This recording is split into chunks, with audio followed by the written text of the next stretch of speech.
In my opinion, it is the best John Wayne movie ever made. Hey, what's up you guys? Imperialist Nick here. For those of you who are new to this channel, I am Imperialist Nick. You might know me from my main channel, Pink Hat Photography. The link for that will be down below. And if you are checking out another video, which you might be because we only have one other video, and I'll link that one right up there. But today we are discussing my top 5 westerns. So how did I pick my westerns? And the way I went about picking my westerns is it's rewatchability for me, how much of an influence or an effect it has, and the actual storytelling of the movie or the character development. And I am really particular about storytelling. It doesn't have to be necessarily storytelling like character growth or dialogue driven like Tarantino. And if you watched the last video, well, it might not be on that video yet, but I'm not a big fan of Tarantino.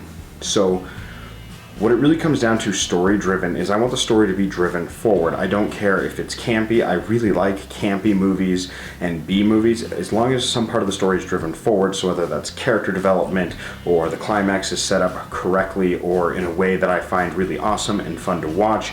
It can be visual storytelling. It can be the music telling the story, like in Mad Max Fury Road, which is actually one of my favorite movies of all time because music did so much to drive that story. And I know I've seen the honest trailers. They go in a straight line, they make a left turn, they come right back. It's true. But they ended up right where they began, but the music told such an amazing story, and we had some great character development, but I'm not going to go too far into that because that is for another video. So today we're going to jump into my top 5 favorite westerns of all time, their rewatchability. I'm not going off Rotten Tomatoes scores, I'm not going off IMDb scores, I'm strictly going off what I find to be great western movies. So number 5 is True Grit. This one's a little bit cheaty because I like both of them. I like the 1969 version with John Wayne because of that old classical kind of good guy, cliche kind of western. It's very nostalgic for me. I really enjoy those old John Wayne movies, but I also enjoy the 2010 version with Jeff Bridges. And the 2010 version was actually really well done cinematically. It's very beautiful, it's very gritty, it has that grit from the title, True Grit. Matt Damon did a really good job alongside Jeff Bridges in kind of creating or remaking that movie. Now, there were some things missing from it that I did not enjoy, and I was a little bit disappointed when I first heard it was Jeff Bridges being in that movie, because when I think Jeff Bridges, I think The Dude. Or The Men Who Stare at Goats. I don't think Rooster Cogburn. My favorite line missing from the 2010 version that was in the 69 version is, actually the line is there, but the actual scene is different. At the very end of the 69 version, John Wayne grabs his Winchester rifle and his pistol, and he yells, "Grab your steel, you son of a bitch!" And he's firing that Winchester and swirling it and firing his revolver, and it is absolutely an amazing scene. I definitely recommend watching that one if you have not, but the 2010 version does not have that. Jeff Bridges just has his 1 or 2 pistols. I believe it's 1, but it could be 2. I might be wrong. But back to my point is both of them have very good storytelling. You have the story of the young girl going with the Texas Ranger and Rooster Cogburn in order to hunt down the man who killed her father, and she grows and she experiences and she learns new things, and these are all told with the right musical scores, with beautiful scenery, especially in the 2010 one. You get those kind of oddball characters, and it's really dark and gritty. And in the 1969 version with John Wayne, you get that classic John Wayne western that's just full of nostalgia. If you didn't grow up on westerns like I did, you might not care for the 1969 version, but you definitely should check out the 2010 version because Jeff Bridges actually does a really, really good job as Rooster Cogburn. So number 4 is actually another John Wayne movie, and it is called The Shootist. And personally, in my opinion, it is the best John Wayne movie ever made. At the very beginning of the movie, in your introductory credits, they actually take scenes from old John Wayne movies and clip them together to create the character of the shootist. They create his backstory using John Wayne movies. It goes from black and white through his early career through the actual shooting of The Shootist. And The Shootist is a really interesting story. It takes place in my favorite time period for westerns, and that's the death of the West. And what I mean by that is it's your late 1890s, early 1900s. The West is beginning is starting to become civilized. So another good example of this that you may have seen is Rango.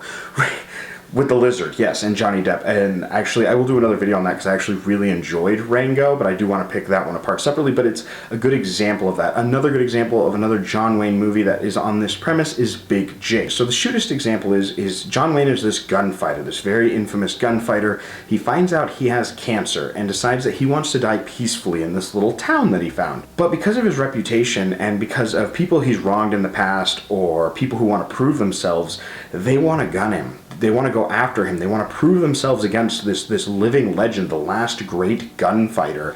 And it's a really, really good story. And you kind of see that movement from the very intro, that beginning credit scene where it shows all of John Wayne's old movies moving into, you know, him finding out he has cancer, and he just wants to die peacefully, but these guys are gunning for them, and it's that the past meets the present. The sheriff and the mayor want him out of town because, you know, the future is there. They have a trolley. They're going to get an electric trolley. You know, the West is dying. It is a dying breed. And his character of the shootist, John Wayne's character, the shootist, kind of represents the death of the Old West. And at the very end of that movie, he has his big gunfight, and it's a really quick... That's the end of the West. That's the last living legend of the West. So The Shootist is definitely my number 4 because of that. And in my opinion, it is the greatest John Wayne movie ever made. So number 3 is super cheating. Number 3 is 3 movies, and I did that on purpose. And it's actually the Man with No Name trilogy. So A Fistful of Dollars, A Few Dollars More, The Good, the Bad, and the Ugly. Now, a lot of people might be mad at me for this choice of putting this at number 3, but there's actually a better Clint Eastwood Western we're going to talk about later. Now, what I love about the Man with No Name trilogy is, again, it's a spaghetti Western, and spaghetti Westerns are really fun for me because they're actually Italian, and they were dubbed over to English, but it's Clint Eastwood's first real role that he really blew up with that had that gritty feeling to it, and because of that cheesiness and that kind of campiness of those movies, he evolved to create some of probably the best Westerns that I would ever consider. You know, you have High Plains Rider, Pale Rider, Joe Kidd, Hang 'em High, The Outlaw Josie Wales, which is a quintessential fantastic movie. Between Sergio Leone directing it, and he is known for his spaghetti westerns, and you have such a mix of the same actors in every single one of those movies, and then the score created by Ennio Morricone, we all know that music. Na na na na, wah wah wah. Between Ennio and Sergio, the way they're able to create a scene with just music, just tension, they create all the tension with the music, and this is seen best at the end of The Good, the Bad, and the Ugly in the cemetery shootout.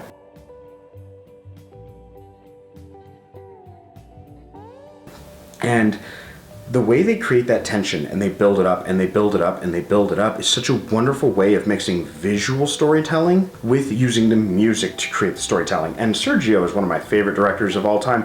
The way he pans a close-up on a character and just their eyes, a close-up, just part of their face, their eyes moving. And then wide pans. It's super cliche for spaghetti westerns, and a lot of people make fun of it now, but at the time and when I first saw it, it was just visually stunning, and it's such a great use of that the Man with No Name trilogy is definitely on that list. And again, that does take the number 3 spot. Some of you might jump down my throat about that, but number 1 is a Clint Eastwood movie, and it is probably the greatest Clint Eastwood Western ever made. So my number 2 is Warrior's Way. And I'm actually going to bring up my notebook for this because I can't pronounce all the words, but it came out in 2010. Jang Dang Gun is the lead actor. It also has Tony Cox and Kate Bosworth in it. And the thing I love about Warrior's Way is when it came out, to me, it was the only Samurai Jack movie we're going to get. Essentially, Samurai Jack did this really cool thing where it mixed the genre of the samurai movie with all this futuristic stuff and things like that. And the story of Warrior's Way is a ninja decided that he can't kill the last member of this clan that his clan is warring with. So he takes the baby with him to America, and he discovers this small western town, and he kind of settles into it. And this one's technically a western because it shows up as a western on the Starz streaming service and on Netflix. So I'm going to stick with it being a western. But in a way, he pisses off the US Cavalry. So the US Cavalry shows up, and then the ninjas show up because they find him.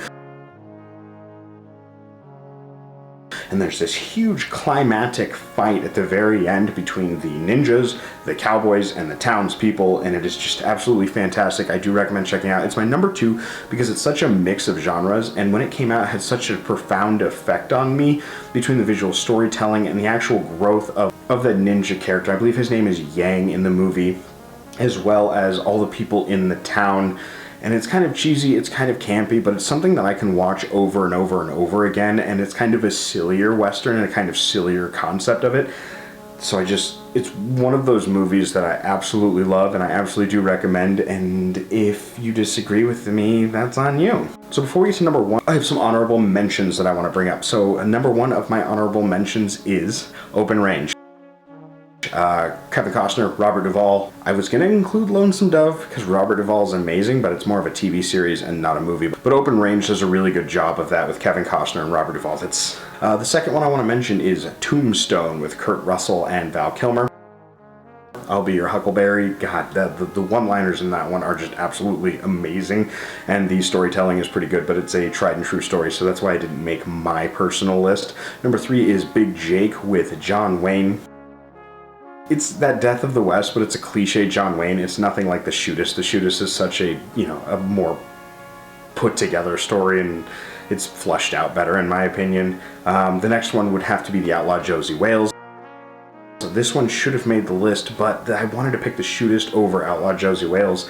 Outlaw Josie Wales is a really long movie, and when you're done watching it, you feel like you're watched 3 movies. It's not really rewatchable to me. I'll watch it maybe once a year, but I really don't rewatch it a whole hell of a lot because of that. And last one is The Magnificent Seven. The new one with Chris Pratt. I've seen all the originals. There's like 4 or 5 originals. They're okay. The one with Chris Pratt and all those guys, that's an amazing movie. I absolutely love how they came together and they saved the town. It reminds me of an old Marvel comic I had where they brought all the, cowboy superheroes together to defend a town. It actually might be based on that. I don't really know for sure. But when you actually have your heroes having their blood spilled, it means a lot more. So that's definitely that 5th honorable mention before we get to number 1. But number 1, hands down, is Unforgiven. I pick Unforgiven because it's got a fucking amazing cast, a fucking amazing story. It's just a great movie altogether. The concept of it is you've got Clint Eastwood, an aged old gunslinger. You've got Morgan Freeman, his old partner in crime, the Schofield Kid. Gene Hackman is the sheriff trying to track them down. And it doesn't have that super huge climax. The climax is almost a little surprising, but it has some of the best one-liners I've ever heard. Clint Eastwood, when he walks in, he's like, yeah, I'm so-and-so, killer of women and children. Killed just about anything that's crawled along this earth.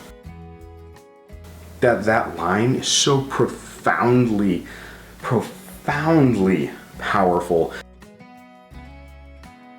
And I absolutely love that line. Gene Hackman, when he gets gunned down, he's laying on the ground, I don't deserve this. And, Clint Eastwood's like, deserve ain't got nothing to do with this. Like, just the one-liners, the storytelling, the visuals, the way the story is set up and built upon, as well as with the score. Unforgiven is probably my number 1 Western. I can watch that movie over and over again. Just based off the one-liners, the way it's set up. It's a super great movie. I do recommend going and seeing it. Clint Eastwood's a little bit older in that movie. It came out in 1992, but it's still such a great movie. So there you guys have it, my list of top 5 Westerns, plus my honorable mentions before we got to number 1. Nick Dudelko is going to have a list on Wednesday. I don't agree completely with his list, but it is a strong list, and that's just because we look at movies differently, so make sure you subscribe and hit the bell notification so you see right when he uploads his video on Wednesday. Please comment, what's your top 5 Westerns? Do you agree with my list? Do you disagree? Would you rearrange them? Did I not mention a movie that you absolutely love? Go ahead and let me know down below. Like, comment, share the video if you enjoyed it, and I will catch you guys on Friday with a review of one of me and Nick Dudelko's favorite movies. So I'll catch you all on the flip side. Bye.